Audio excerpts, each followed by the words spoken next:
Philippines!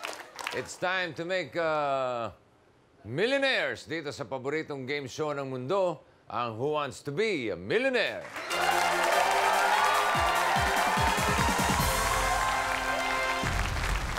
Happy Father's Day sa lahat ng mga tatay na nanonood at yung mga dito na rin na nasa studio. Happy Father's Day sa inyo. Nag-umpisa na ang rainy season sa Pilipinas. Halos sa araw-araw, makulimlim ang paligid, umuulan-ulan na. Audience, do you always bring your umbrellas? Yes, Bossy, we always have our umbrellas. You always bring your umbrellas. Tama yan. Oh, mabuti na yan para di kayo mabasa. Baka dumami pa kayo.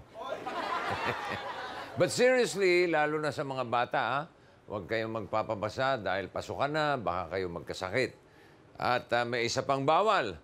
At yan ay ang umuwing luhaan ang mga contestants natin. Kaya sana magka-milyonaryo ulit tayo ngayong gabi. Ito ang unang umaasang maging milyonaryo. Panoorin natin to.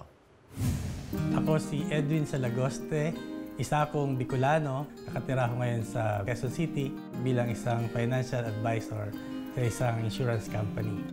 Isa akong graduate ng veterinary medicine sa Gregorio Araneta University.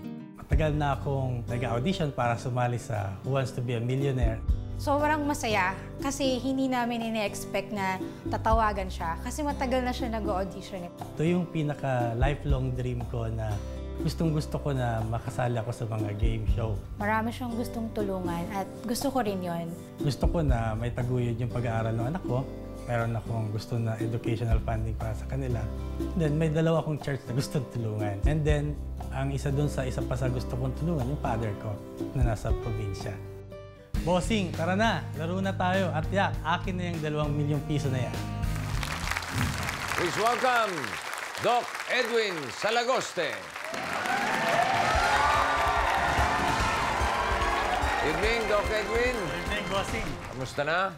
Mabuti naman po. Ikaw na kaya ang ating susunod na milyonaryo? Sana, Bossing. Parang kinokolekta mo na yung 2 milyon kanina. Yes, Bossing, sana. Okay. Sige, tuloy natin ang kwentuhan. Doon ka muna sa hot seat. Yes.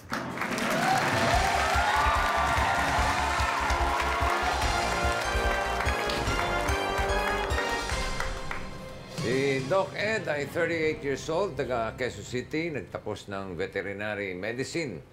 Pero ngayon ay isang financial advisor. Yes, Bossing. Ano nangyari yun? Hindi ka na nagpa-practice ng pagka-veterinaryo? Nagpa-practice pa, Bossing, on the side na lang. Pero yung bread and butter ko ngayon is more on sa financial advisor. Financial advisor. Ano ba ang isang tip na maibibigay mo sa ating mga televiewers tungkol sa pag-iipon?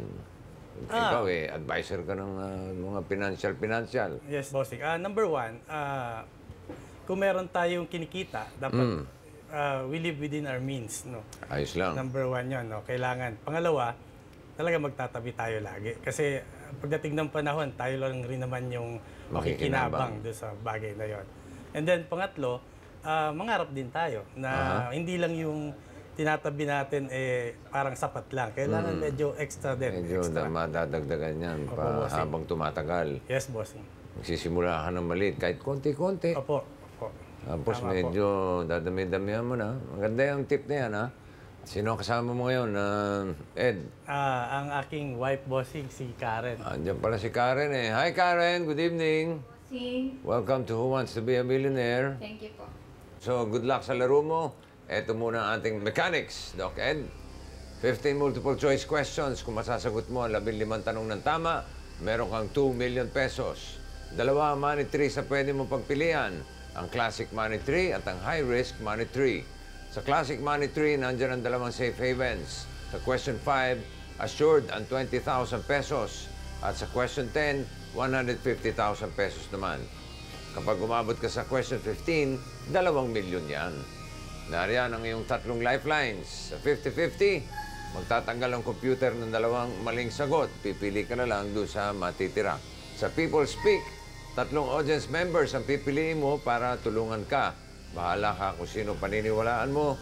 Merong nakalaang 20,000 pesos para sa magbibigay ng tamang sagot. Kung tama ang sagot nilang 3, paghahatian nila ang 20 mil. Sa switch, maaari mo palitan ang tanong kung sa tingin mo ay di mo ito kayang sagutin. Ang tatlong lifelines na ito ay magagamit mo anytime within the game. Sa high-risk money tree, mawawala ang pangalawang safe haven, pero madadagdagan ang lifeline na magagamit mo anytime within the game. Ang additional lifeline na ito ay ang double dip. Sa double dip, may pagkakataon kang pumili ng dalawang sagot sa isang tanong. Kung ang unang sagot ay tama, tuloy sa susunod na tanong. Kung mali, maaari ka pang pumili ng isa pang sagot.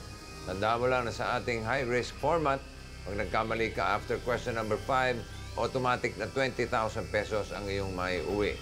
So, Doc Ed, Yes, aling bossing. money tree ang gusto mong laruin? Ang classic o high risk? High risk, bossing. Tagal-tagal na tayo hindi nakakalaro ng high risk, ha? Yes, bossing. Ngayon lang ulit. Okay, so good luck. Ready ka na? Yes, bossing. Ready Let's na ako, play Who Wants to Be a Millionaire?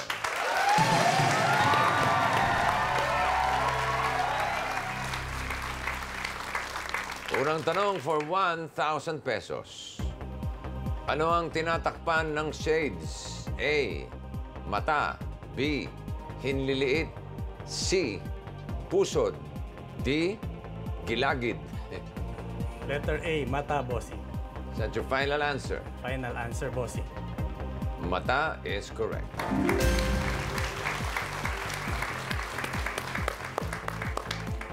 Sunod na tanong for 3,000 pesos. Anong tawag sa pansit na nakulob, nainitan, at hindi na pwedeng kainin? A. Galis. B. Pawis. C. Panis. D. Inis. Letter C, panis, bossing. Is that your final answer? Final answer po, bossing. Panis is correct.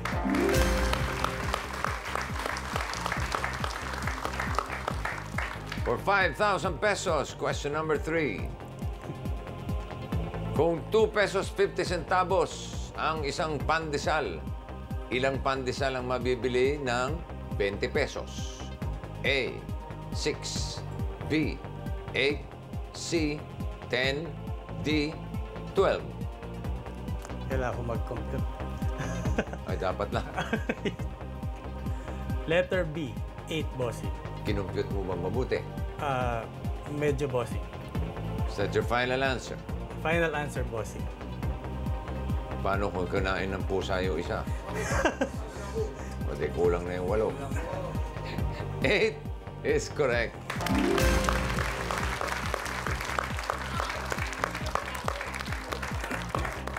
For 10,000 pesos, pang-apat na tanong. Sa karaniwang electric bill, ano ang basihan ng consumption? A. Kilovolt hour. B. Kilocalorie hour. C. Kilojoule hour. Or D. Kilowatt hour. Letter D, bossing. Kilowatt hour. Is that your final answer? Final answer po, bossing. Okay, bayad na ang kuryente mo. Meron ka ng 10,000 pesos.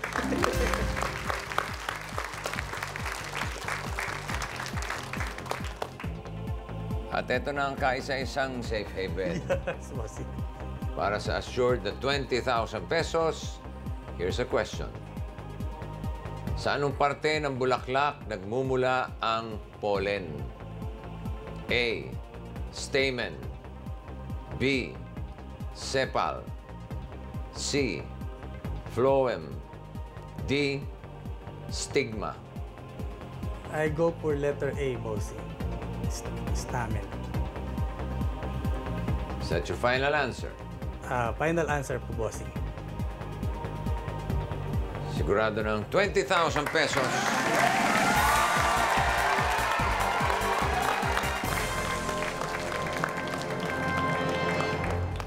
Ayos na. Okay nga na, bossing. 4 ang iyong lifelines dahil high-risk format ang iyong nilalaro. Here's question number 6 for 35,000 pesos. Anong sport ang nilalaro sa FIFA World Cup? A. Baseball. B. Football. C. Basketball. Or D. Boxing. I go for letter B, football, bossing. Bakit? Meron kasi tayong ano ngayon, di ba? World Cup sa Brazil. Sa Rio de Janeiro yung next natin. So, kung di ako nagkakamali, football siya. Is that your final answer? Final answer, bossing. B, football. Sumipa kaya ang swerte ni Doc Ed? Magbabalik ang Who Wants to Be a Millionaire.